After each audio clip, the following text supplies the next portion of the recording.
decide whether should we start right now or should we allow people the extra time that anyone needs to find anything in this building. But so I think we're going to start now, and if people trickle in, they'll just miss the important beginnings, but that's okay. So I'm Nancy Holmstrom, and every year at this time at the Left Forum, the Daniel Singer Foundation hosts a panel to present the essay that won the prize of that year, the Daniel Singer Foundation Prize. Just in case there's anyone here who doesn't know who Daniel Singer was, but sadly he's no more. Daniel Singer was born in Poland, lived most of his life in Paris. He was the European correspondent of The Nation and the author of some wonderful books. And I especially want to highlight his book, Prelude to Revolution, about the events in Paris in May '68, which is now, the 50th anniversary. There have been various celebrations of that. He also wrote The Road to Gdansk, about the Solidarność movement in Poland. And his last book was Whose Millennium, Theirs or Ours? My connection with him and Left Forums is that he was often one of the featured speakers at the opening plenary. And I always look forward to hearing him because of the combination of analytical rigor and inspiration that I got from his lectures. As a member of the Left Forum Board of Directors, I got to know him and his wife Jan, for which I'm very grateful. Upon his death, Jan and a number of friends decided to make a foundation in his honor, and one of which tasks is to choose an essay each year that best exemplifies Daniel's analytical rigor and values and his commitments. And this year's prize goes to Cedric for his essays, The Panthers Can't Save Us Now, Anti-Policing Struggles and the Limits of Black Power. That appeared in the first issue of Catalyst. I read it there and was delighted when the other members of the foundation decided that that essay should get the prize. Cedric is a professor of poli-sci and African American Studies at the University of Illinois, Chicago, a representative to their faculty union. He's the author of the prize-winning Revolutionaries to Race Leaders, Black Power in the Making of African American Politics, 2007. He's the editor of the Neoliberal Deluge, Hurricane Katrina, Late Capitalism, and the Remaking of New Orleans, and numerous other articles. Please join me in welcoming Cedric Johnson. But before we give a chance to Cedric to present the main themes of the essay, I want to introduce Bob Capistrano, who is the head, or whatever, the organizer of the foundation. Thanks, Nancy. As Nancy said, the Daniel Singer Foundation was established to basically try to solicit essays, articles that sort of push forward the main ideas that Daniel Singer was famous for. Probably the most important was that the task of liberating oneself had to be done by the people themselves. You can't lead anyone to liberation. And in that spirit, every year we look for essays that sort of crystallize those ideas in relation to something that is a topic that is really burning in politics of the day. And this year we found Cedric's essay, Catalyst, on really the conundrum of I guess the intersection of race and class, and in particular in the political response that has to be built to combat the oppression, in particular the black community, but really of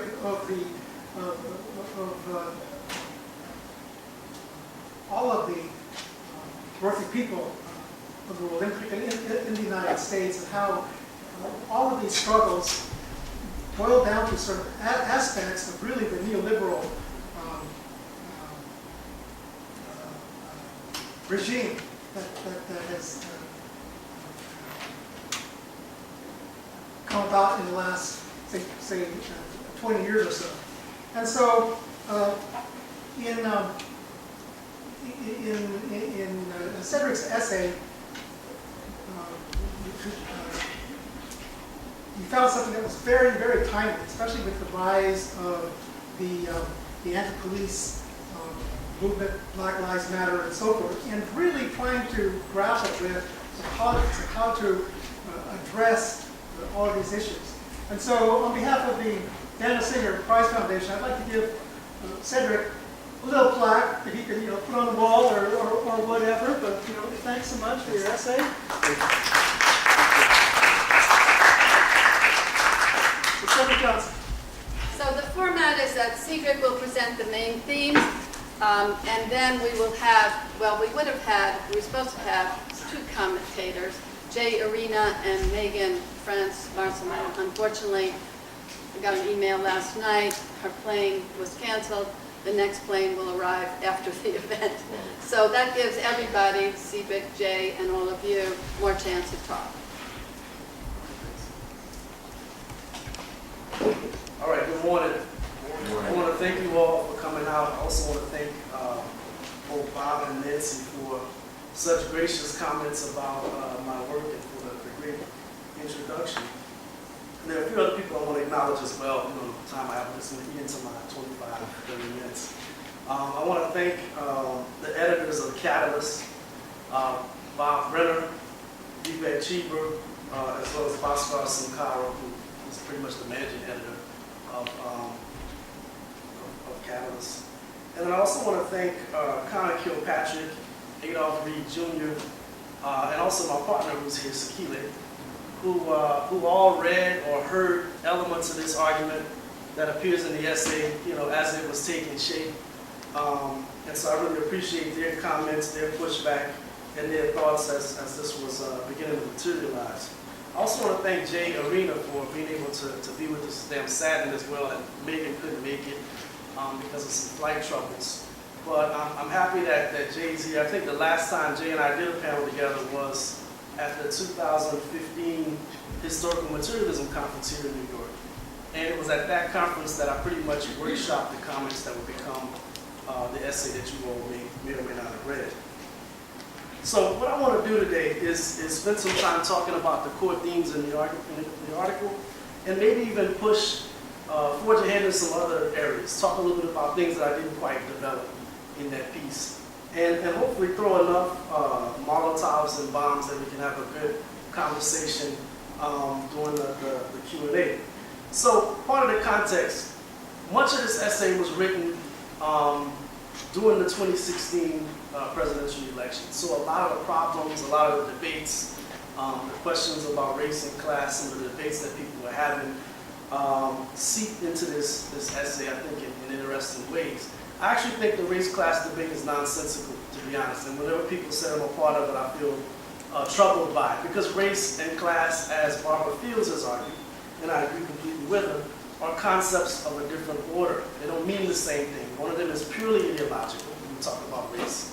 The other one has a very real material basis, right? One is a justification for the other.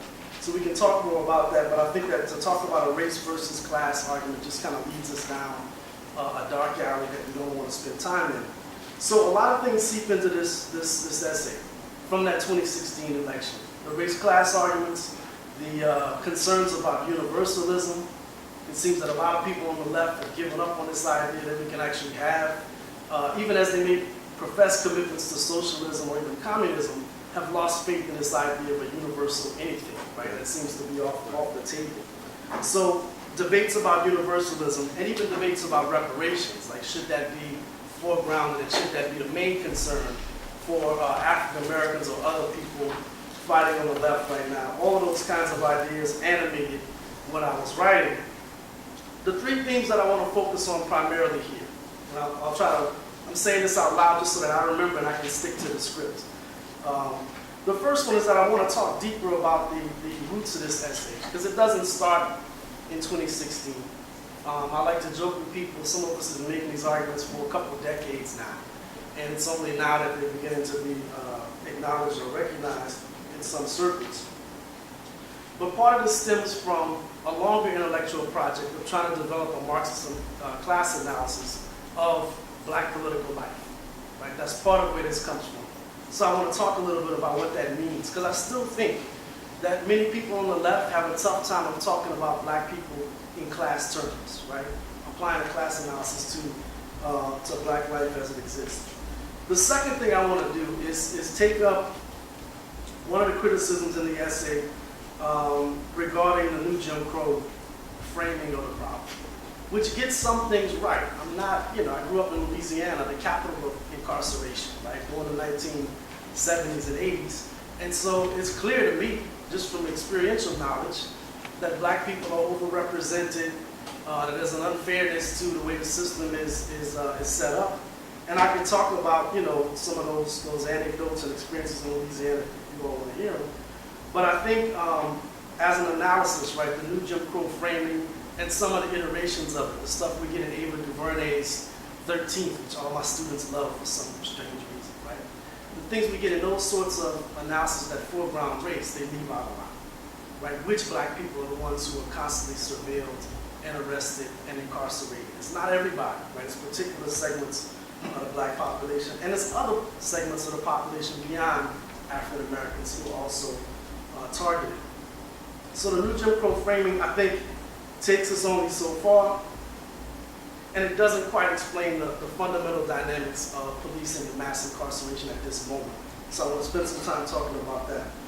And then finally, I want to get into the title, which I was looking at somebody, I should have been doing it, but like eavesdropping, looking at somebody's comment thread about my article, a friend of mine, and somebody said I was using the Panthers as clickbait, right? That basically I just used the Panthers as a way to get people to read the article, but it didn't really deal with the Panthers at all. And there is a place in the article where I spent some time talking about our nostalgic view of the Panthers, our view of them as heroic, and why that's great, but the ways in which that's also limited, right? That we don't take the time to think about what the Panthers couldn't really achieve during their historical moment, and why we shouldn't follow so quickly behind them now, right? That we live in different times, new historical conditions, and we need to think about what it takes to transform this society right now. And so I want to spend some time at the very end about our view of the Panthers, how we should think about revolutionary left and anti-capitalist politics in the United States today. Let me set out, in talking about class interests in black political life, let me set out a quote from Harold Cruz. That's one of my favorite quotes by him. I'm actually working on a long-term book project on Cruz, so I spend time at the Tenement Library going through his papers. He's a controversial figure. I see people laughing. He's a controversial figure. Some people see him as anti-communist, as reactionary. I love him because he's so controversial.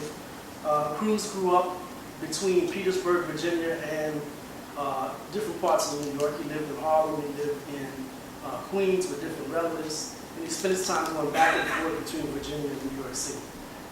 He was a World War II veteran, and when he returned from World War II, he joined the Communist Party.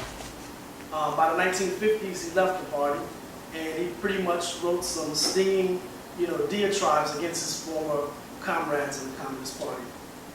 But some of the things he said were actually helpful, right? So at one point, he criticizes Herbert Aptheker, and it says about Aptheker, he refers to American Marxists. It's one of the hallmarks of Cruz's writing is sweeping generalizations, right? So all American Marxists are the ones he's criticizing.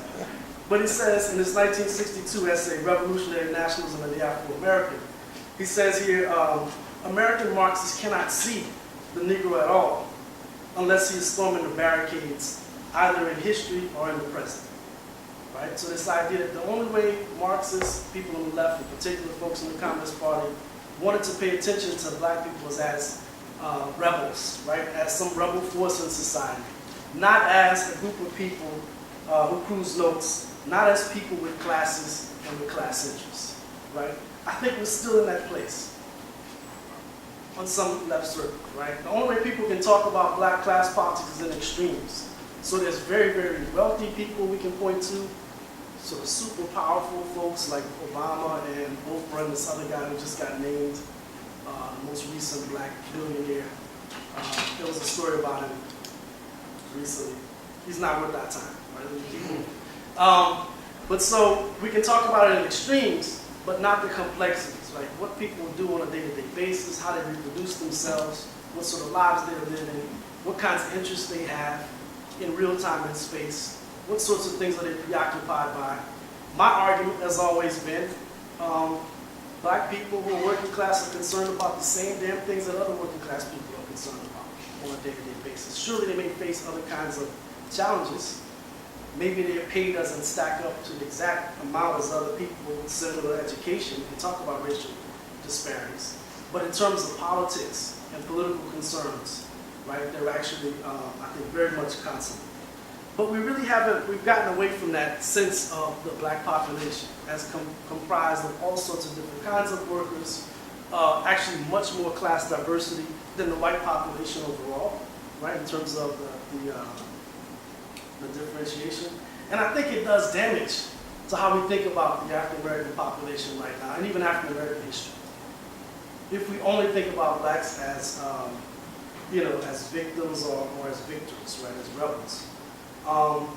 Here's an interesting factoid I always throw out to people. When we talk about the African American population right now, it's larger than the entire population of Australia. It's larger than the population of Canada, with all those major cities that Canada has, right? Toronto, Montreal, Vancouver, Quebec City, right? Halifax, Edmonton. The black population in the United States right now is 3 times the size of Greece's population. But we don't talk about African Americans with the same level of complexity. That there's different class interests, that there's different ideological positions, that there are different felt needs on a day-to-day basis that we should be concerned about. What we usually think of when we talk about black people, right, and I get this from a lot of folks, right, the sense is that we may not know each other, but we have some of the same concerns, and we're probably all going to see each other at the family reunion, this summer, and the only question that's really dividing us is which auntie is going to bring, the potato salad, right? That becomes like the main kind of way of thinking about the diversity of the population, when so much more is at stake.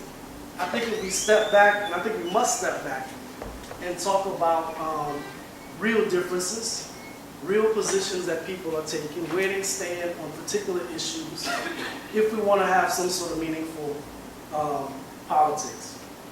So what's happened though, right, is there are a lot of people who depend upon this view of a black organicism in order to advance their politics. They're particular brokers and spokespersons who rely on this view of somehow black people share a similar consciousness, right? Similar sets of interests, commonly felt interests. And they use that because that becomes the basis of their legitimacy, right? And what we've seen, especially over the last year, especially during that presidential election year, a tremendous amount of slander against any kind of universalist project that talks about black people being a part of it. The biggest example of this, right, I mean, there's the debates around the New Deal, which stretch back before Ta-Nehisi Coates' case for reparations arguments. He's actually drawing on Ira Katz-Nelson and a few other people when he makes those claims. But this stuff is not even historically accurate. This is the problem, right? We kind of allow people to hijack the conversation and then do a lot of damage to the actual history. And what place black people took during the New Deal, right, and afterwards. Where did they stand? That's what I want to know. Where did working class black people stand in terms of the New Deal before we rush behind Ta-Nehisi Coates, or even the last one I heard, which was ridiculous. Jeffrey Wright, the actor, who I found that actually owns a gold mine, which ends the conversation right there as far as I'm concerned, right? But he had, these choice words or critical words about discussions of Sanders like, democratic socialism. I'm like, who is he to comment on? But let me say a little bit about the New Deal. There's a great article by Toure Reed, who's a professor at Illinois State, which cuts into this idea of the New Deal was racist, right? The New Deal didn't include black people, right? This is a common thing. I address it in my classes all the time. And the main part that he takes up is the way we've come to talk about the Social Security Administration. And I'll claim some responsibility. In my own classes for a time, I would say, you know what, the Social Security Administration excluded farm workers, sharecroppers, domestics, and that was because of the power of Southern segregationists. They were able to kind of exclude people. And I would accept that. And so have a lot of other people. I'm sure people in this room have accepted that. What Toure does is he goes back into the actual history, he looks at the numbers, and it doesn't make sense to make that kind of argument. I want to read a quick passage from his latest essay, which appeared in Catalyst as well, plugging for Catalyst today, right? He says here, responding to this argument, the Social Security Administration was hampered by Southern segregation. He says the most obvious problem with this claim is that it ignores the fact that the majority of sharecroppers, tenant farmers, mixed farm laborers, and domestic workers in the early 1930s were white. According to the 1933 labor census, roughly 11.4 million whites were employed as farm laborers and domestic workers, compared to 3.5 million blacks. This meant that the Social Security Administration's farm and domestic exemptions excluded 27% of all white workers. To be sure, blacks, who were just 10% of the population, were overrepresented among exempted workers, comprising 23% of such individuals. Whites, however, accounted for 74% of all workers excluded from Social Security coverage. The argument doesn't hold up, but it's repeated over and over and over again by all sorts of people who should know better, right? So we should be thankful to Ray for stepping in and correcting that. We've got to look at the history to get a sense of what's possible, even though I don't think we should just use history as a yardstick. But there's much more going on during the 1930s and 40s than a lot of us are willing to concede. And there are many gains that are made during that period by African Americans, and African Americans actually fighting within the context of the New Deal to try to improve their situation. And if you go back just in your own family histories, I mean, people can find folks who benefited. I'll just give you one example. My grandmother was a beneficiary of Executive Order 8802, right, which desegregated the defense industry. She got a job in Brooklyn Air Force Base, black woman from Kentwood, Louisiana. She migrated to Mobile to work in an Air Force Base. She was able to buy a house. She was able to put, educate her son, put some clothes on his back, buy him an instrument so he could become a musician later on, right? So that stuff mattered. So we can't just sweep it aside easily as though somehow in the expediency of this particular moment, we're trying to make a political point that the history is just malleable. We just mean whatever we want it to mean. Some of the problems that stem from this idea of black organicism, I just want to lay them out quickly and keep moving. This idea that race, racism, or white supremacy, whatever category you want to use, is the primary determinant of black life is limited as a way of talking about what's happening, right? I mean, the ways we experience racism is different. And I'll get to a concrete example when we talk about mass incarceration in a second, right? The other view, which I've already broached, that black people share the same interests, is just not true. You can look at any issue in any particular context.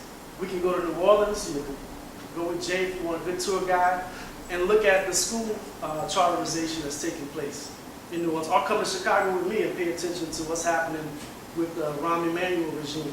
You find black people on both sides of those fights. And that's true for most things. So where's the black interest in actual politics, not the way people imagine it to be? The other thing, a myth that comes along with this notion of black organicism is that the inequalities that endure in American life can be surmounted through some version of ethnic group politics. That's descended from a conservative element of black power thinking. And I've seen all sorts of people recently, people who I know and love talk about kind of circle the wagons notion of black politics. If only we can buy from each other, if only we can, take care of each other. That's all good. I'm willing to buy and patronize black businesses. I do it all the time. But I know that that's inadequate as a way of addressing the broader inequalities that exist in the society. So I think it's a distraction, and then one that we should be careful about. The last problem with black organicism, as it's presented by Ta-Nehisi Coates and other folks, including Jeffrey Wright, is that it doesn't seem to account for almost a half century of black political integration that's taken place in this country since the 60s, and the fact of profound demographic changes. So it is true, during the Jim Crow period, there's clearly shared conditions, right? If you're a black doctor, you know, you still are under the heel of Jim Crow.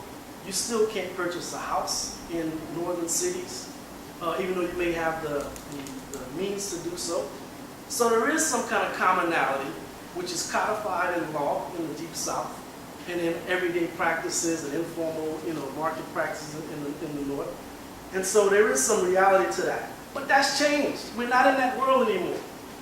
There's a great quote from Professor Emeritus at South Carolina State, Willie Leggett, who was also organizing with the Labor Party, with South Carolina State's historically black college. Willie Leggett makes this point, I'm paraphrasing.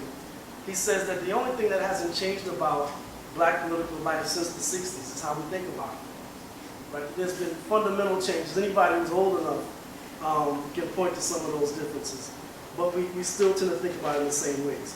So granted, during the 1950s and 60s, 60%, in the 1950s, 60% of the black population lived in poverty. Right? So the majority of folks were in poverty. That's changed. There's radical change between the 1960s, 70s, 80s. That's reduced greatly, down to like 1/4 of the population in any given year. Still a problem, still overrepresented, still larger than the population at large, but certainly not the figures that we saw before. There's also a residential change that takes place, right? People move around in ways that diminish this idea that there's a black ghetto where everybody resides. You know, you can drive through, I remember being a kid, even in the 70s, driving through different parts of the South, you know, to see my grandmother in Mobile. And every time you get to it, it's clearly demarcated, usually on the other side of the tracks, literally. Small towns, there's black neighborhoods, right? But now that's different, right? Now we got people scattered across urban areas, and scattered across and segregated in a more hyper-intensive class manner. Right? So you've got more in the way of what the sociologist Noé Coupon calls the hyper-ghetto. Right? So class-intensive segregation, right? Which is just like the rest of the population in the U.S. So I think we ought to pay attention to these new contradictions, right? There's been real progress. We've seen the expansion of the black middle class. We've seen all sorts of changes that have taken place, reductions in poverty overall, as I just mentioned, and even momentary reductions in police violence in the 1970s. People forget this, right? So as black people took control over major cities, in some cities like Detroit, there were momentary reductions in the reporting of incidences of police violence. This is pre-crack cocaine era, right? So we could probably spend some time talking about how that happened, and why it happened. But I think overall, we got to spend some time thinking about the real progress that's made and the new contradictions that that's produced, the new historical conditions that that's produced. So I think Black Lives Matter, New Jim Crow, those things succeed as slogans, right? They've been able to rally millions of people, pull millions of people into the streets, but I think they don't help us to understand the social reality that we're up against at this particular moment, right? We got to be clear about that. So sure, blacks are twice as likely to be killed by police than are whites. If we look at the figures for black men, especially young black men, it's even higher. So the probability of that happening is real. It's something I worry about. I got 2 teenage sons and a teenage daughter who can also be victimized. So I'm not, and they're black, last time I checked. So I'm aware of these problems. I'm totally aware of them. It keeps me up at night. But let's look at the broader social reality. So white victims, if we go back to 2015, just as some of these struggles are taking shape, cresting against police violence, white victims still made up the plurality of persons who were killed by police in arrest-related incidents. Of the 1,146 victims during that 1 year, 581 were white, more than the raw numbers of blacks and Latinos combined.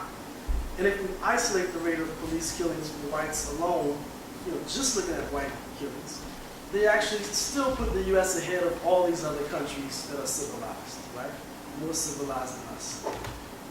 Why do I say that? Am I trying to say Black Lives Matter is a bad slogan? No, it's been important historically, and that's kind of dumb to say, well, they should be using another slogan. The slogan that emerged, the one that people gravitated towards, has done some work, but it's not adequate, right? And I think we should be clear about that. Why don't we want to pay attention to these broader dynamics? Right? Why aren't we paying attention to the broader problem of hyper-policing and incarceration in the U.S. and the class character of it? James Foreman Jr. draws an important distinction between who gets policed and who gets incarcerated when we're talking about just black people. And the distinction he draws is that all black people can be subjected to racist and vigilante policing, right?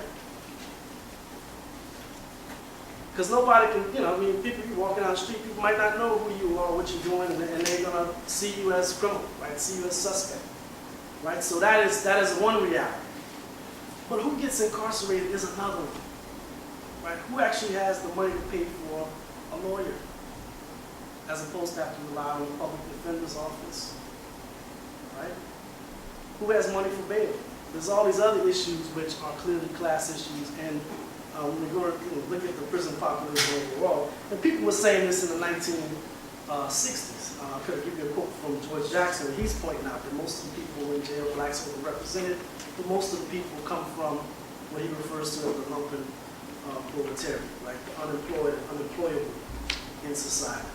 We don't have enough data to talk about the class character of policing in the way that we should be able to. I think, and that's telling in and of itself, because folks aren't doing the work.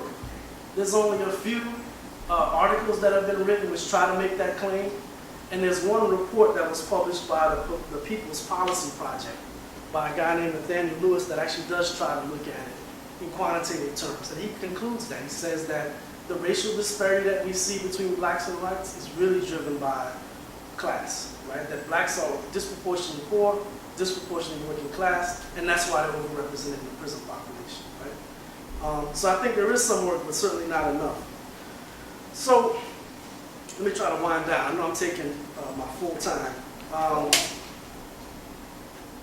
I think part of the problem here, why we're resistant to talk about black life in class terms, why we have a difficult time discussing working class black people's lives as being similar to that of other ethnic groups, part of it has to do with the nature of academia, the way it reproduces certain kinds of discourses, right? Where it reproduces particular publishing niches, where grad students are pulled along by the advisor who wants them to do, frame the work in the way that he or she has already,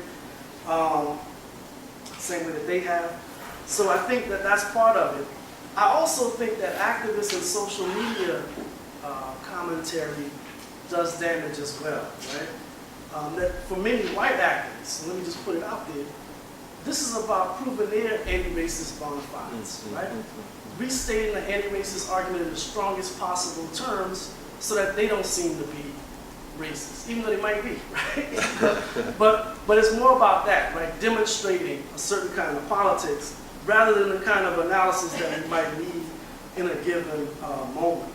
So my intellectual project, in line with people like Jay Toure Reed, who have already evoked, Will Jones, the late Judith Stein, Adolph Reed, all sorts of other folks, has been to try to think about black life with some sophistication and some attention to historical nuance, to really talk about actually existing black political life, what positions people are taking in real time and space. I also think, and what we're up against in trying to make that kind of argument, that social media and the impact of viral video also furthers this distortion, right, of what's actually going on. So in other words, I'll give you a great example. Let's dial back to the week of July 4, 2016. Right? During that week, that's the week that Philando Castile is killed in St. Paul, Minnesota, during a traffic stop. We all saw that, I'm sure. And the same week that Alton Sterling is killed in front of a gas station in Baton Rouge during an arrest. We saw that people were mobilized by that, right? There should have been. We all were disturbed by it. During that same week, we saw those killings happen. During that same week, 10 Americans were killed by police. How many people can name, this is rhetorical, how many people can name the other folks who were killed? Right? Just ask yourself that. Ask people when you talk to them later. In total, there were 4 black men who were killed. There were 5 Latinos who were killed, and there was 1 white.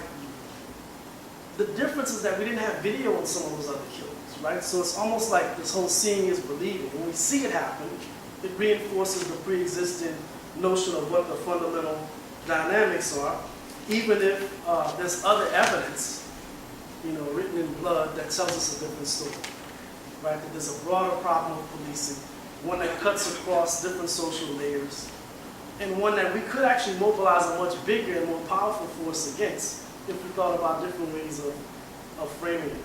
During that same week, I want to offer this as a sidebar, that same week that Philando Castile and Alton Sterling and other folks were killed, that's also the week that Gavin Eugene Long killed 3 police officers and injured 3 others on the airline highway in Baton Rouge.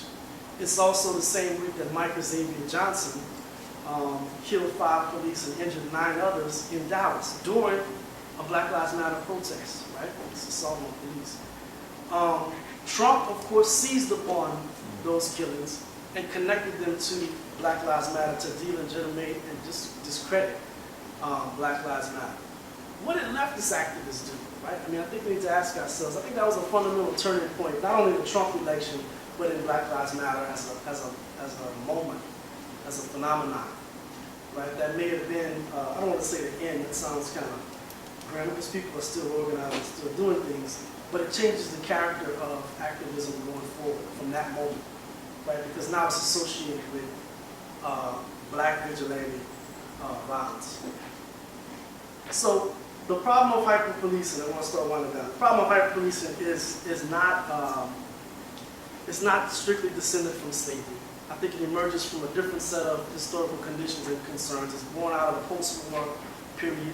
One of the things I'm trying to develop in this essay is very much concerned about protecting this new regime of nominal property ownership among the emerging suburban middle class. I think that becomes a more powerful reason for the escalation and expansion of policing as we know it.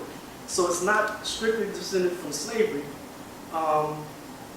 because we don't really see the numbers flip until much later, right? During the Jim Crow period, again, the vast majority of people who are incarcerated in the United States are white. Blacks overrepresented around 30%, 25-30%, even as late as 1940. But it's not until the Reagan period, kind of going along with the Michelle Alexander argument, that we begin to see that flip, right? The white numbers drop. And there's different ways we can explain that. The animating question for me, I mean, we could go on and on about how we should analyze it, how we should understand what's happening. The animating question for me, in writing this particular essay, but other things that I've done, is how do we win? Like, not just how do we demonstrate what our affinities are, but how do we actually create a counterpower that's capable of producing the kind of society that we want? I think now more than ever, to call yourself a leftist, you gotta have a deep and abiding love, not only for humanity, but also the belief that humanity can actually change, right? That the kind of reactionary forces that are encircling in the society have a capacity to change, that people can move in a different direction. If you don't believe that, then there's no hope going forward for us to actually change things. So I don't think nostalgia for the 60s is especially helpful right now. I think we really have to spend more time thinking about politics in concrete terms, and develop a more mature view of politics, right? One that's not just focused on performance of our commitments, and one that's not so cynical when it comes to the capacities of other people, especially once we're not a part of whatever group or tendency or party or whatever you might be aligned with, right? And I think that's where the difficult work has to happen. So politics is not simply about demonstrating our political affinities publicly for other people to consume and validate, but rather we should be focused on how do we build solidarity, right? How do we find a life in common, commonly held interests that we can advance in the places where we live. That should be the fundamental task at hand. I know people don't like the way that identity is taken up by some left critics, right? That some people have been pretty harsh on identity politics, but I think there is some truth to those criticisms by Roger Lancaster and other people about how territorial claims, who gets to speak, what it means to be a so-called ally, where it means something totally different nowadays, and so forth. How that's actually just distorted our understanding of the problem and how we might actually fix things. So again, our main question should be, how do we win? Like, how do we build, brick by brick, the kind of force that's capable of winning? I'll leave you all with a little bit of an anecdote. For me, I participated in a lot of different demonstrations, vigils, other things, meetings with people. For me, a really eye-opening experience was the protest against the killing of Laquan McDonald in Chicago. Laquan McDonald, of course, was killed on Pulaski Road by cops. He was walking away from this one officer who shows up. He's the last one to show up. There's other cops who are monitoring the situation who don't fire. He's the last person to show up. And the moment he hops out of his car, he shoots Laquan McDonald. Most of the shots hit him when he's already prone. I think only one of them entered his body when he was standing up. Right? So Laquan McDonald dies. That video is suppressed because we were in the midst of a Chicago election, right? And Rahm Emanuel is being challenged by Chuy Garcia. The video is suppressed for a year. They pay out $1 multi-million-dollar settlement to Laquan McDonald's family, and the video doesn't make its way to the public until a year later. And this massive protest along the Magnificent Mile. Once that video is out, we shut down the Mag Mile, right? To the point where some of those retailers on Michigan Avenue lost like 25 to 50% of their Black Friday revenue that they were expecting. And so I saw it in the moment as a victory, right? It was major. We showed up en masse. Everybody from Jesse Jackson, Rainbow Push, all the way through Black Youth Project 100, I think was the animating force behind it. But a lot of different kinds of people there. People who just showed up. I was on, we stopped, we blocked one store for a few hours. I was online. On one hand, I had like a grandmother who was there, videos, Skyping her with her grandson to let him know what she was doing and why.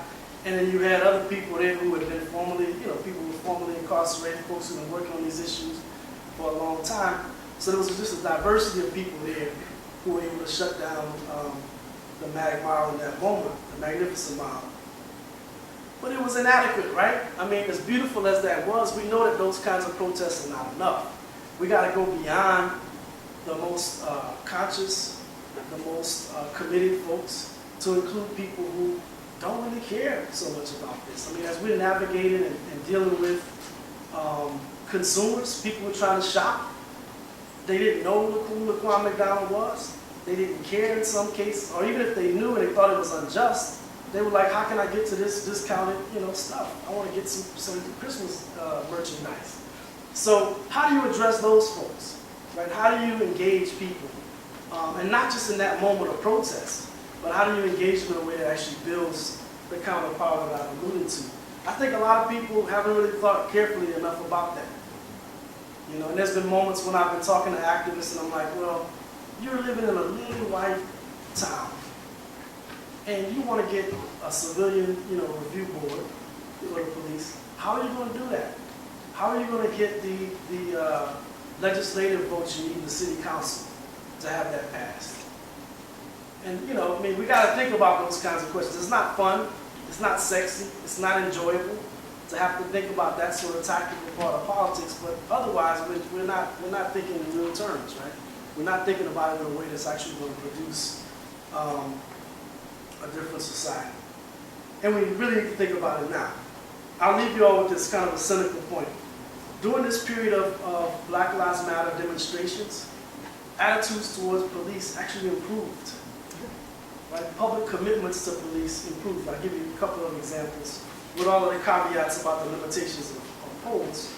There's one Gallup poll which says that Americans who expressed a great deal of respect for police went from 64% in 2015 to 76% in 2016, right? Also, the vast majority of the public, 86%, this is from a Pew Research Center poll, the vast majority of the public does not want to see a change in the size of the police force. So what do we make of that? As people, just assuming most people in this room don't want to lead the world in police killings and incarcerations. How do we change that, right? I don't think in citing those numbers that public opinion polls or public opinion is fixed. It's not. People's attitudes and thoughts change as they receive other information. And it can be changed through organizing and popular education, winning support house by house. I don't want to say winning hearts and minds. That's kind of a fucked up word. But you know what I mean, right? We gotta find people and get them to be committed, building popular support that's necessary in order to win the things that we want. That's part of what drove this essay, and I hope that the conversation that we have going forward, we can try to think of more creative ways to get where we want to go. So thank you all.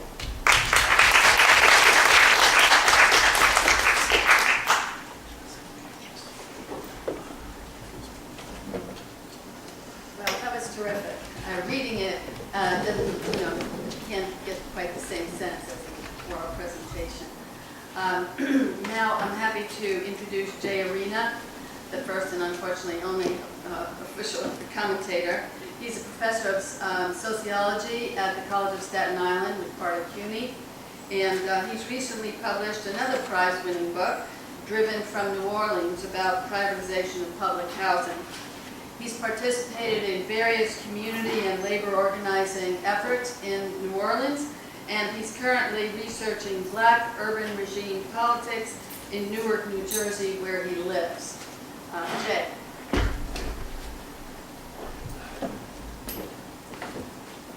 Okay, hey, good morning. Everybody can hear me. Is this microphone working? Did we get it? Yes. Okay, all right, well, that's good. First of all, it's an honor to be invited to participate on this panel with Professor Cedric Johnson, whose work in the larger school of Black politics, of which he's a leading theoretician, has greatly influenced my thinking and own political work. It's also great to be with the other participants that put together this panel. Barbara Garson in graduate school in a class on labor process theory. I read your electronic workshop. I didn't know about all your other accomplishments, the free speech movement. I'd like to hear more about it in McBurd. Bob, I had my students read Steve Early's book on Richmond, California, and the radical politics. I'd like to talk to you more. And Nancy, you work for many years in Newark, and I'd like to hear your experiences to learn more. As for the late Daniel Singer, I did kind of a crash course after I was invited to this panel on who Daniel Singer was. And he's clearly a fascinating figure, and as Nancy mentioned earlier, I'd like to read his book on the general strike in France, 1968. But after reading about the great influence that Rosa Luxemburg had on Singer, I found it especially appropriate that Cedric and his work, The Panthers Won't Save Us Now, was awarded the 2017 Singer Millennium Prize. Rosa Luxemburg was a searing critic of nationalism, including the Zionism and Polish nationalism of her day, and all forms of what we'd call, for lack of a better term, identity politics. I'm currently in a Luxemburg study group, and for our last gathering, in the context of the growing right-wing nationalism we see around the world, we read a couple of her works critiquing nationalism. One was The Polish Question in the International Congress of London, of 1896, which he criticizes the socialists for appearing progressive to support Polish nationalism, which he thought was very backward. And then another piece on the Russian Revolution, which he wrote in a German jail. And I just want to quote a part from the section 3, the nationalities question, which I think is particularly appropriate for Cedric's work. She writes, the famous quote-unquote right of self-determination of nations is nothing but hollow, petty bourgeois phraseology and humbug. One after another, these nations use their freshly granted freedom to ally themselves with German imperialism against the Russian Revolution as its mortal enemy. It was not the people who engaged in these reactionary policies, but only the bourgeois and petty bourgeois classes who, in sharpest opposition to their own proletarian masses, perverted the quote-unquote right to self-determination into an instrument of their own counter-revolutionary class politics.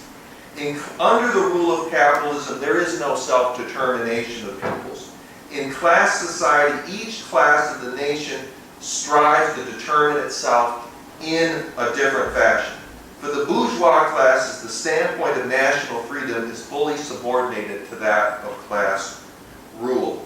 I see Cedric and his larger body of work as a creative application of Luxemburg's dissection of nationalism to arrive at a deeper understanding of black politics in the U.S., particularly in the second half of the 20th century and into the 21st. He shows how an apparent race politics is very much a class politics, as Luxemburg did. I see a lot of other parallels with Luxemburg in his study. Number one, the centrality of democratic debate and organization with our movements, which he argues an essentialist politics based on racial affiliation rather than common material interest undermines. So when he critiques, if people have read the book, these slogans of unity without conformity, being good allies, which we traffics in our movement often, is a real obstacle to the democratic discussions and debates and operation that we need in our movements. Another important point drawn from Luxemburg is his emphasis on the need of a labor movement, of a class struggle that addresses the whole worker at the workplace, in the community. And the need for a program that is able to unite, that addresses the pressing needs of the broader working class to unite us. And I think he emphasizes, he's critical of BLM, but he does emphasize the kind of kernel of good sense in Black Lives Matter, is that does capture the oppressions at the workplace, but outside the workplace, home floor closures, cops jacking people up, and the variety of other oppressions that workers face. And that's really consistent from Luxemburg. She has a great quote in The Mass Strike about the social democratic labor leaders pumping themselves up about all the gains they made at the workplace, while the man is screwing people over around housing and other struggles outside the workplace. And like Luxemburg in this piece and his other writings, he confronts central challenges internal to our movement, in particular, blocking any advances. He provides, as Luxemburg advocated, and this was written just after the carnage of World War I, he offers cruel and unsparing criticism. And he is cruel sometimes, but we need to be cruel. It's important. Which Luxemburg argues is life and breath for the proletarian movement. Now in the work, I think Cedric, and I encourage, if you haven't read it, do your homework or read it afterwards if you haven't already. I think he makes a convincing case that the black power of the 1960s and 70s became a black ethnic politics that really wasn't class politics, that benefited more affluent layers of the quote-unquote black community, particularly the upwardly mobile black professional managerial class. Now we might see, and he talks about LBJ's statecraft, war and poverty, we might consider that kind of some analysts have argued, a movement from above, right? So we had a social movement from below, but there was in all our struggles, there's a movement from above. The ruling class mobilizes to channel black urban politics in a manageable direction, combined with a lot of repression. And clearly, while the 1960s and 1970s experience was a tragedy, the attempts of BLM to resurrect this politics, this black power nostalgia, is a farce. And why? Cedric emphasizes we have to look at the historical conditions, the material conditions. Currently, we've had a massive redistribution of wealth over the last 30 to 40 years. And if you look at inequality just among the African American community, it's even more extreme if you look at the black 1% in the bottom 99%. And so that black unity politics is even more problematic than what was advocated in the 1960s. And then, of course, you have a Democratic Party that has moved even farther to the right. And so the attempt to forge a program today on race unity will not advance the movement, but can, as in an earlier version did advance the aspiring entrance to the black professional managerial class and beyond, right? There's, you know, in the bourgeoisie itself, the big bourgeoisie. And I see a lot of parallels. That was one of my responsibilities, the link to my own research. I see a lot of parallels with Cedric's critique and my analysis of the struggle over public education in Newark, New Jersey over the last decade. And I'm focused right now on the rise of Ras Baraka, the son of Amiri Baraka, who Cedric analyzes in his first book, he rides this movement to power, right? But he kind of channels a movement that's fighting privatization, right, and demanding more funding for education into kind of a racial justice framework around self-determination for black and brown people, which allowed him, which was really a class program, because it allowed him to posture progressive while not challenging the charter schools and privatization of education, which is key to the whole state-driven rent intensification development model. And it's following how he tries to manage those contradictions today. So on to the Lenin question with a Luxemburgist answer that he ends with. What is to be done? How do we build popular consensus, and how do we organize for power? Okay. And he argues to address the police crisis, we have to go farther than returning to the limited welfare state that the U.S. had and has certainly been shredded, including here at CUNY.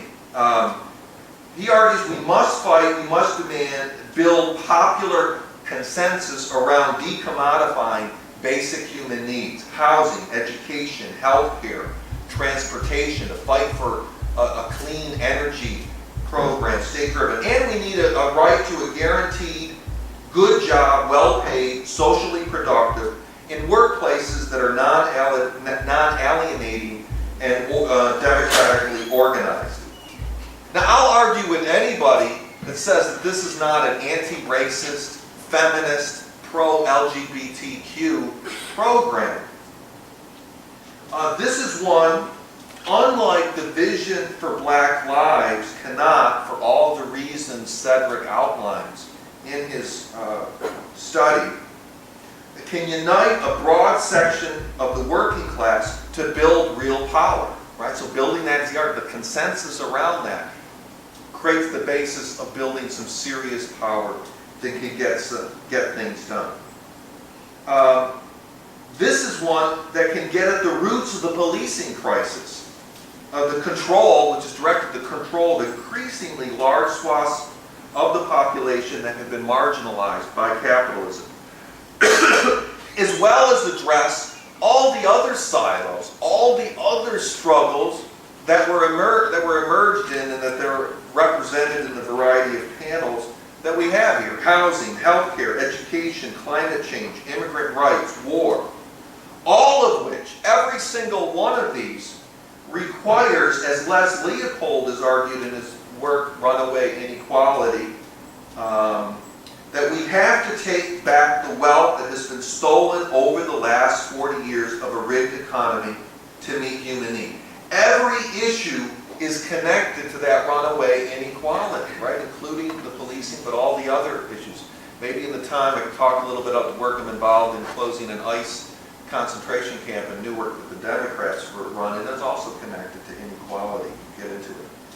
Now, how do we build that consensus, right? And how do we build that power? I mean, one thing would be, let's have a left forum organized around that program. And, you know, I think that would be a big advance. We need popular education. We need that infrastructure, right?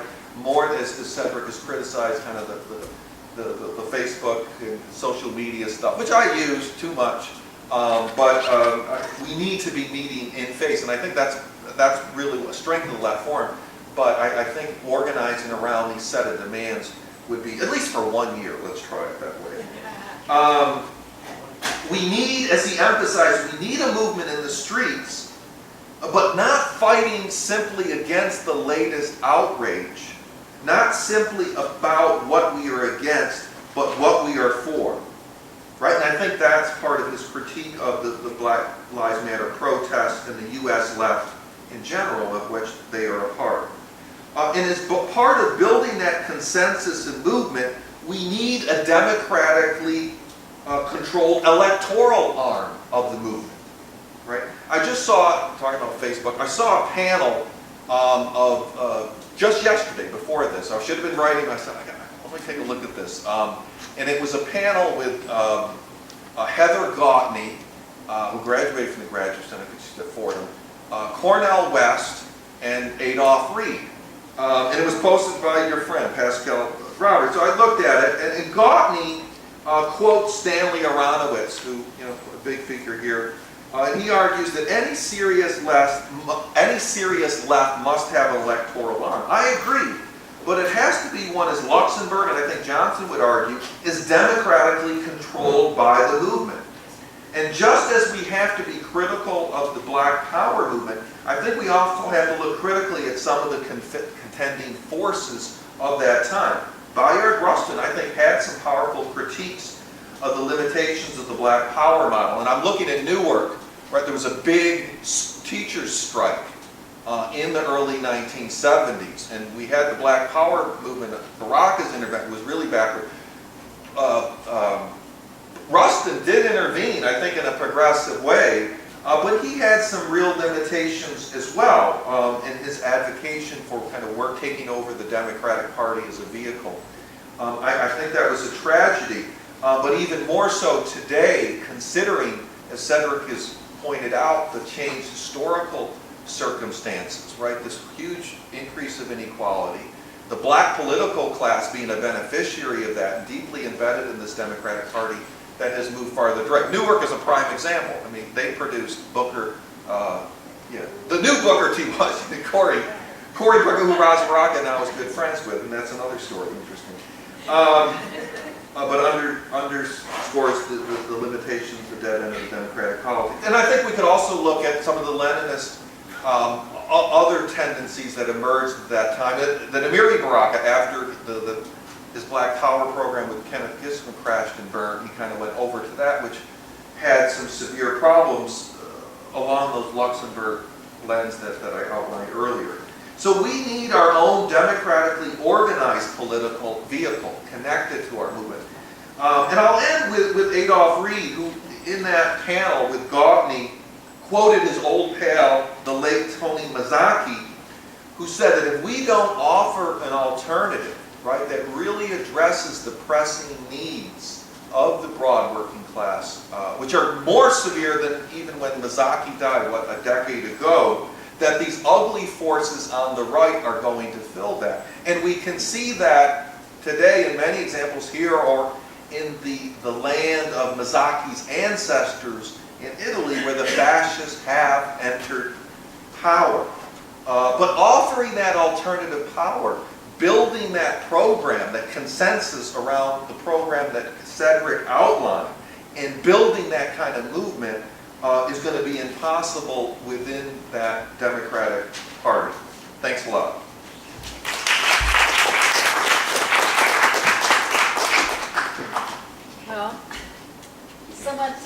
why don't you sit up here? Okay.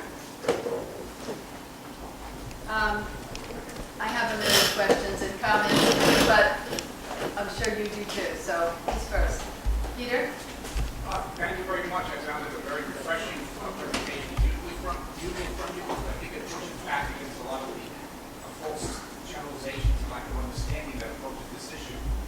The conceptual problem I see, however, is can the category of class be treated independently of the category of race in all instances?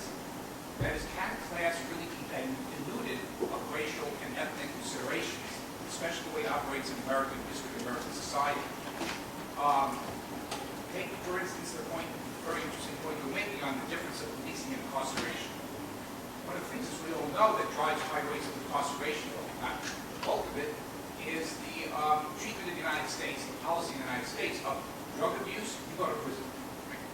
Prisons are not only, of course, a repository for drug abuse, but also mental health. One-third of the people in Cook County suffering from suffering from mental health issues. What's driving that? Is that driven by class economic policy? There's plenty of capitalist countries, especially in Europe, Portugal is a shining example of this, that decriminalizes all drug offenses. And incarceration on drug offenses does not lead to incarceration at all. It does lead to incarceration in the United States. Why is that? And we know what the racial ramifications of that are. But not just racial ramifications, but it's very policy itself driven primarily by racial consideration. Yes, it has a class dynamic to it at the same time. It also sweeps up a lot of whites who are suffering from drug abuse. But it clearly disproportionately affects African Americans, Latinos. So it seems to me that we have a lot of situations where class determinations, the economic determinations, are so closely wound up with racial determinations that it becomes very hard to separate them out neatly. Given that we live in a society where class is structured by racial factors. Lastly, just very, very quickly on Jay's point, I'm very glad you mentioned Rosa Luxemburg, because she means a lot to a lot of us, including myself, and the editor of Complete Works in English. But it should be noted that the very point she makes in attacking self-determination for Poland explains largely why the Polish Socialist Party, her adversary, which she denounces as a petty bourgeois organization, actually had 5 people roots in the Polish working class that formed a tiny sect which opposed national self-determination because of her position on that question. And when it came to the 1920 Polish national uprising, the result was that her group had no impact on that event and had a lot to do with the fact that it was able to be hijacked by right-wing Polish nationalists. Do you think we should get a couple of Yeah, questions? go ahead. Yeah, okay. Barbara? I guess this is, I don't expect an answer or we have made a revolution, but why is it seemingly so easy for reactionary people in all kinds of places to channel people's desire to change things into Polish nationalism, racism, your ethnic group, or whatever group you want to identify for? Why is it so easy for Trump to say, on a white basis I will represent you, or on Black Lives Only I will represent you? It happens over and over. Is there something natural? Is there something in human nature that goes with these false groupings? Or is there something just because the powers that be have a great interest in doing it? I mean, how can we overcome this every time it happens? Yes. I had a question about how... A little louder, please. Excuse me.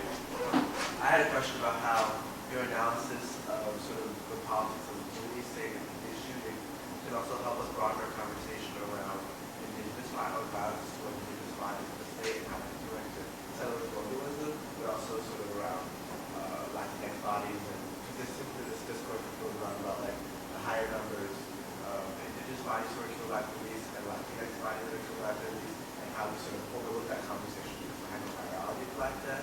And so how we can be able to sort of think about Southern colonialism and immigration violence in very particular. So 3 is enough for now? That's fine. Okay. All right, thanks for the questions. I'll try to answer them in the order that they were pitched. The first one, I'm not suggesting that we separate out or talk about class in a way that doesn't involve race. I think that's just impossible. And I think for me, in my own work, I'm more concerned with talking about whether it's black politics or black life in an empirically grounded sense, right? And I think the work that I've done so far, I've been talking about the class distinctions within the black population. I do think there is a way for us to talk about class in a way that doesn't jettison race at all, but that does get to the sense that there are common working class problems, right? So it is one that I think makes sense, and maybe we can detangle some of the ways we think about racism or things we might label as racist, which aren't necessarily racial as such. The underclass discourse and how that's developed over the last half century or so, right? Going back to the Moynihan Report and the assumptions that people have about poverty. Even though we think about that as being sort of people refer to as like a cultural racism, right? That you denigrate the black poor as being,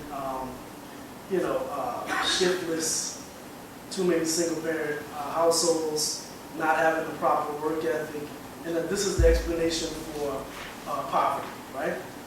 As an explanation of poverty, a reactionary explanation, it isn't just limited to black people, right? I mean, the underclass discourse operates in different sorts of modalities, depending on which audience you're talking about. So, the white trash, right, that whole notion is predicated on the same ideas, right? That these are people who are unproductive, they have lack moral fiber, different from supposedly more upstanding middle class people, and they therefore cannot assimilate, they cannot become successful. That sort of rhetoric is used across race, right? Even though we see it as a racialized thing. So I think, for me it depends, instead of talking about a high level of abstraction, which leads away from the kinds of concreteness that I think is helpful, I'd rather talk about the specifics, like what particular context are we talking about. So like the example you gave of mental health concerns in Cook County. I mean, I think if that's the issue, we're not just talking about working class people organizing around it, right? We're talking about healthcare professionals, we're talking about lawyers, we're talking about people who are advocates for the accused and folks who've been incarcerated. So even when we talk about actual coalitions in motion, they're never strictly classed, right? They're never strictly racial. They always tend to be diverse and different combinations of people. So, I don't know if that answers, but I don't think we should just separate them out or get rid of a discussion on race. But when we're talking about real politics, real time and space, I think we're always in a better position than too much abstraction. With respect to why people adopt these reactionary views, I mean, some of it has to do with just basic self-interest in our moment. Some of it has to do with the anti-intellectual culture that we live in, where, I saw some study of Stanford students of all places, and they said their attention spans were only about, they attended to one thing maybe about 15 seconds, 20 seconds, before they were on to something else. I think there's some problems in our culture which make it difficult for people to adapt some sort of broader sense of their self, their connection to other people, and what they might do differently politically.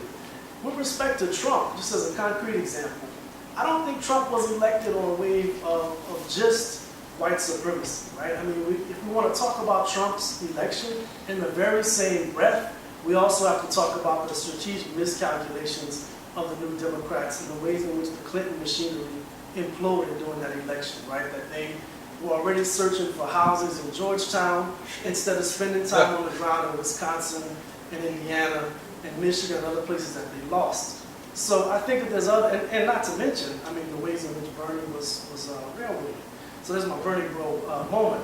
But I think there's other things that are happening with Trump. There's a great piece that was done by Leslie Lopez in Non-Site, where she talks about her parents, as a Latina, talking about why her parents voted for Trump. And a lot of it had to do with his protectionist rhetoric and the ideas that they had about Washington and their own dissatisfaction with the Obama years, right? Even though Obama was up against a Republican-controlled Congress. So I think there's multiple things going on. I'm not prepared to give you an answer as to why this always happens. In the Trump moment, I think it happened as a result of, fucked up new Democratic maneuvers. And it also happened because a lot of people didn't turn out, right? Keep that in mind as well. Many people didn't vote. And for the dumbest reasons, right? I was talking to some people, I know people on the left who were like, I'm not voting, never Hillary, all that sort of stuff. Voting is not just about presidential elections. There were all sorts of ballot initiatives and referenda that were on the ballot as well in the state where I live, the county where I live, which people should have been taking part in, right? So I think that also is a dimension of it, right? The demobilization, the disenchantment that many people had, which led them to not even participate at all, which is why we ended up with a Trump election. I don't think it was strictly because of the white supremacist stuff. And we know even within that, why is it that he gained among black males, right? He did well among some Latino voters. So how do we explain that if it was strictly about white supremacy? The other last illustration I'll give you all. If it was about the rebirth of white supremacy, why is it that David Duke, and Jake can help me out with this, right? Why is it that David Duke, who almost won Congress and almost won the governorship in Louisiana when I was living in the state, why is it he did so poorly in the same election as Trump? In that state, you would expect him to do really well if it was about, the white supremacists and the undercover Klan coming back to power. He did miserably. He did worse than he did in the early 1990s when he ran twice for statewide office. So I think that's overblown. I think it's a lazy argument. I'm not talking about what you said. But I think it's a lazy argument whenever people say that Trump was elected on this wave of white supremacists, blah, blah, blah. There are a lot of the technical things that we need to pay attention to. With respect to that last question, I think some of that's happening in terms of connections between activists. I think one of the things that happened once Trump was elected, we saw the combination of certain movements which may not have been speaking to each other before, right? And so border securitization and, the targeting of immigrant populations. At least in Chicago, there was a lot more conversation across, the people I'm around between Black Lives Matter, Black Youth Project 100, and those kinds of issues, right? Because they all go back to the expansion of the carceral state. So I think some of that's happening. There's also been some good stuff written in the last couple of years to popularize, not only murders of black trans women, but also disappearances of black women, overall, right? There's been more discussion about that. To say her name, also kind of connected to that. So I think a lot of those things are happening. So I will leave it at that. I think some of it's happening. I don't know what you can do to enhance it or to expand it, or whether or not there's a different way to approach it. But I think some of that stuff is actually happening. Yeah, I'd like to take a swag. Yeah, just on Barbara's point on, it seems the right can, fill in the vacuum.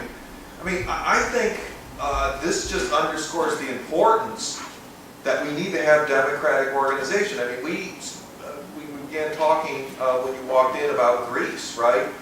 One of the biggest, over the last several years, blows as an activist for me was to see after the big victory on the referendum in Greece that Syriza held against the latest austerity package rammed down their throat, right? People were fired up, and then Varoufakis and the whole crowd turn around and then cut a new deal, right? And that demoralizes the base, and that's what opens up, I see, for the right wing. If you don't follow through on what people backed you on, that's going to open up. And we really need, if we're going to have an effective fight back in our parties and our mass organizations, we need real democracy. And I think that's exemplified by the real bright spot are the teacher strikes, right? Clearly, these were not organized by the leadership. It was I guess social media can be of some use. It was on these Facebook discussion groups, people at the grassroots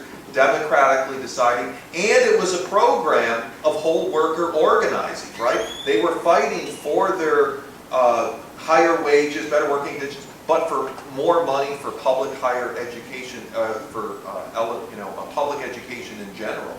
So I think that's crucial if we're really going to beat back the right. And Bernie, I might be attacked as ultra leftist and stuff. I like a lot of what he did, but I mean, I think that was a real problem at the end where, okay, little kids, shut up, you don't know anything, you gotta get behind, let's have a democratic discussion, and if that is the case, okay. But I think that kind of organizing really can undermine our movement, and that opens the door to the right. I think people would warm to a program that Cedric outlines, but it has to be democratically organized, and those that are elected under that program can't then just do 180 whenever they want.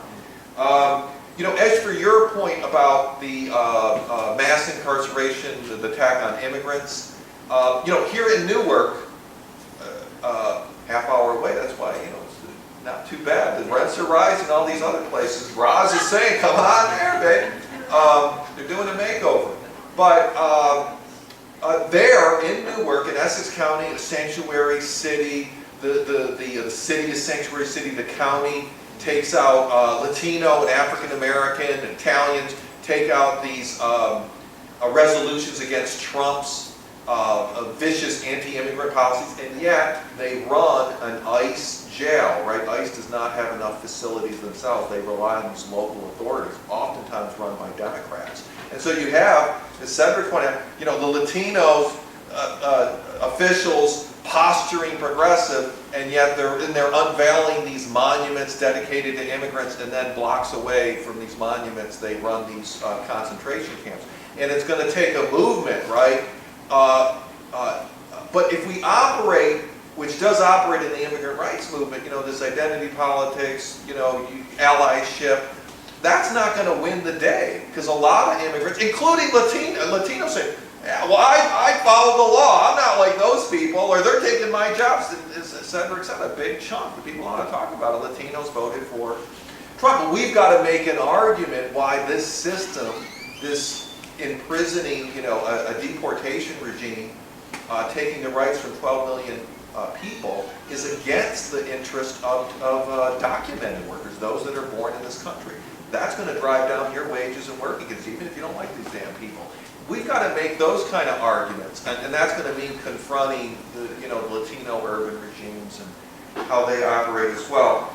And as for Luxembourg, come to the next. It seems like you know a lot. Come to the next study group. All I would say is that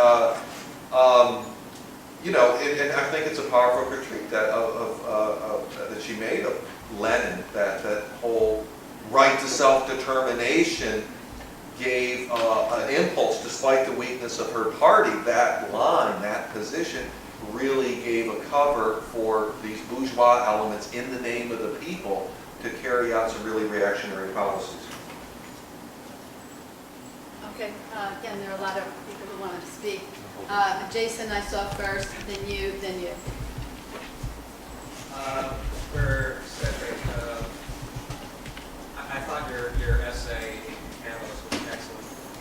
I know you mentioned you have partly a discussion around reparations, and I think there's a lot of ambiguity about what that word means and what demands it consists of now, depending on who's raising it. You mentioned there is a national group called the Movement for Black Lives, and they have as part of their program a list of demands that come under the heading of reparations, which to me mostly sound like robust social democratic demands aimed at still called the inner cities for some reason. I'm just curious what you have to say about that. And also, I'm curious what you think of the idea of affirmative action would mean today. I mean, I teach at Lehman College, and my 18-year-old students don't even know what that phrase means because it's been erased from public discourse for so long, and people like Adolf Reed and Steven Steinberg were very much defending it in the 1990s against William Julius Wilson and others who were leaning towards either sort of race-blind social democratic politics or just liberal conservatism. So I'm curious what you have to say. Actually, I'd like to add just like a little footnote. I once at Left Forum got put on a panel with Adolph Reed, what's his name, Ben Michaels? Oh, lots of them. Yeah, the problem with diversity, and I mean, I didn't know quite what I was getting into, but I just wondered if you know, what you would say about that kind of line. Yes? Both Cedric and Jay, you're talking about cities, Chicago and Newark, both hugely democratic big D cities without the small d democracy really broad that encapsulates all peoples. And especially in Chicago with Rahm Emanuel, who comes out of the Obama camp, and there's no cop academy stifling the protests of DYP 100 by not opening up the bathrooms when they're in the legislative halls, or having the police tell them if we see you protesting on the streets, we will arrest you, blocking, having the police actually at the city council meeting. And I'm saying to myself, who are the Chicago City Alderman representatives going along with that? Like, in the same way as Jay pointed out about, you've got Baraka coming out of the Booker camp, and there's ICE camps. Right. How do we, I totally agree with you on the democratic level, that the people have to control the movement, and how do you do that when the side that always postures to us practices undemocratic policies and procedures? Third person, I call on, yeah. Yes, I was Speak up. my own general reaction was that the issue of the sort of philosophical analysis of the Black Lives Matter, the first thing that I think about is the enormous diversity of different and not always coordinated movements. They various local platform programs that are raised usually on with police behavior and don't usually impose the broader, new Jim Crow-ish type. I'm not term that bad, but language is always thematically some way or another never adequate to the situation. But there's no, it seems to me the first thing about Black Lives Matter and some of the other major movements in America today is a national organization that somehow people can come in from all over the country and democratically choose a national leadership, and with a national program that would probably go beyond just police behavior.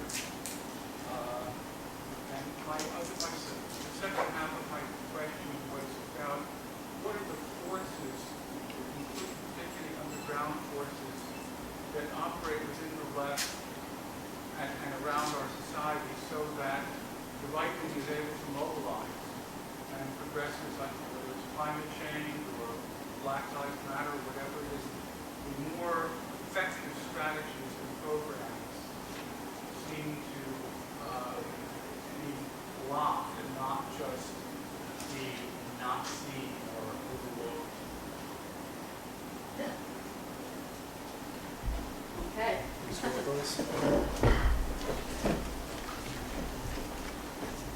All right, to the first question about reparations. I think that, like a lot of terms, right, in real politics, real political struggles, they get taken up in different kinds of ways, right? You can see the same thing about the use of the term intersectionality, right? It's used in ways which are totally different from what it was intended by some of the creators. So I think, when I was a college student, reparations meant reparations for slavery. There were organizations like Cobra that were still around pushing for reparations. And I'm not against, as a person who grew up in one of the poorest states in the Union, and in one of the poorest parishes in the country, counties for everybody else outside of Louisiana, I saw the effects of slavery and Jim Crow and the sharecropping system. Most people who I grew up around, older folks, had lived through it and had been sharecroppers, right? Or had been manual laborers and domestics. So I agree with it as an idea, you know, and as a way of thinking about history, but I don't think it has any support, right, among the broader population of black people even. That's like a priority. So, you know, if you look at public opinion polls, Michael Dawson at University of Chicago has shown a couple of polls which show most black people say in the abstract, as an abstract choice, yes, reparations, right? But is it a priority when people go back home, right? Is it a priority when they wake up each morning and think about what are the things that have to get done, what sorts of battles they're willing to fight in that particular week, month, year, right? Is it a priority? I think it's popular, it's powerful as an animating notion, a way of thinking about history, and there's no, you know, there's no criticism from me in that regard. I just don't think it's something that you know, most people are pushing for at this particular moment. Now, with regard to the example you gave and the Vision for Black Lives and other agendas that have been produced, some of the things they're talking about are not really reparations along those lines, right? It's more so, let's use the rhetoric of reparations as a way of leveraging more support from local government or state government in order to get more funding. So I don't think it's really helpful in that regard. I think a lot of people, again, going back to this tension between the way white leftists gravitate towards this stuff and what it actually means for black people, I don't think it really matters. I don't think it's really moved the needle at all over the last couple of years, despite the fact that people ran around on social media and elsewhere saying how powerful and radical of a document this was. It made comparisons to the 1972 Gary Convention, agenda, which also went nowhere, right? So I think we got to be honest with ourselves about what these things mean in terms of actual politics. There have been some useful iterations of the term, so like reparations or restitution for the John Burge torture victims in Chicago, like people who have been detained and tortured under a previous police superintendent, right? I think that there are moments where we see, you know, reparations mobilized at a local level in a really specific context where people can use it effectively. But overall, nationally, I don't really see it happening anytime soon when there's so many other pressing issues that people are fighting over already. Like, when does it sort of intervene as a more important set of concerns? As for affirmative action, I mean, again, I'm not against it, right? I think it mattered when it was enforced, when it was sort of used effectively. It mattered in terms of changing the complexion of universities and other institutions around the country. That's been weakened. I think we've been fighting on our heels for a while in universities. If the justification for affirmative action and diversity is no longer, is right, because these are people who've been denied this opportunity historically, to it's right because we want to enhance the educational experiences of white students, right? I think that was an important pivot that we were still living with, and it put us in a weak position as far as why we're fighting for affirmative action. I'm still a firm believer that in terms of higher education, this is kind of separate from actual hiring and jobs. In terms of higher education, full free higher education for those persons who, not just people who are in need, but for everybody, is the most effective way to address whatever disparities we have in the country in terms of black educational attainment. I mean, we already know for most working class people, that's the major barrier to obtaining a degree. It's the funds, right? You got to be able to have the money to make it happen. And we've seen, even for the institutions that I've been connected to, I attended Southern University in Baton Rouge, Louisiana, which in 1989 was an open admissions institution. Anybody could go there, GED, whatever you could attend. That university back then was less than $800 a semester for in-state students for a full-time course load. That's accessible. That's available to people. That's no longer available. It's more than, I think, quadrupled since I was a student there, and it's now, further out of reach for most people. So, affirmative action, yes, but I think universal free higher ed is even better as a way of addressing at least part of the problems of admissions. in terms of the Democratic Party politics question, man, that's probably the hardest hitting question we got to wrestle with. In Chicago, I mean, it's a tough place, right? I mean, the machinery, the old style machine politics is still alive. And I thought it was dead until I moved there, and I was like, wait a minute, this is totally still in motion. And I mean, you think about the South Side aldermen, they're worthless, most of them, as far as I'm concerned, right? They're totally worthless, and they side with Rahm Emanuel on all sorts of issues. And I think, part of it has to do with the steep curve, financially and otherwise, to run for office. Some of it, I think, in Chicago, because of the power of a particular ethnic way of thinking about the city, has to do with loyalties to these politicians, right? Like, they don't want to go against them. If you go against them, you're seen as somebody who's an upstart. It's a serious problem. Just in Chicago, I don't know, Newark is probably better. Maybe not, but in Chicago it's a problem. And I thought at one point that there might be some fissures, some fractures, some places where things could happen. But so far, I mean, it's a pretty well-working, for the New Democrats, well-working and insular political machine. There's some victories, I think, at the county level we can talk about. It's a different story. But in the city council is pretty impressive.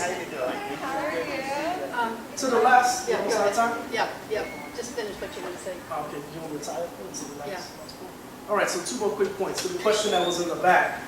Oh, yeah, so they gave us The question in the back about the diversity of Black Lives Matter. I think I talked a little bit about some of that stuff in the article, pointing out that there is ideological tension within the group. There's ideological diversity, but there's also ideological tension, particularly around the matter of school privatization. There's been some pretty vocal public arguments about that within the Black Lives Matter camp. And so I thought I tried to concede, that there's diversity. There's not sort of a one-size-fits-all view of it. This is sort of a bringing together of different groups of folks. But I do think that, at least in some public statements, many, if not all, do cohere around this idea that this is a black problem and black people themselves need to fix it. Even if when you go to a protest, it's diverse. There's all sorts of people who go there.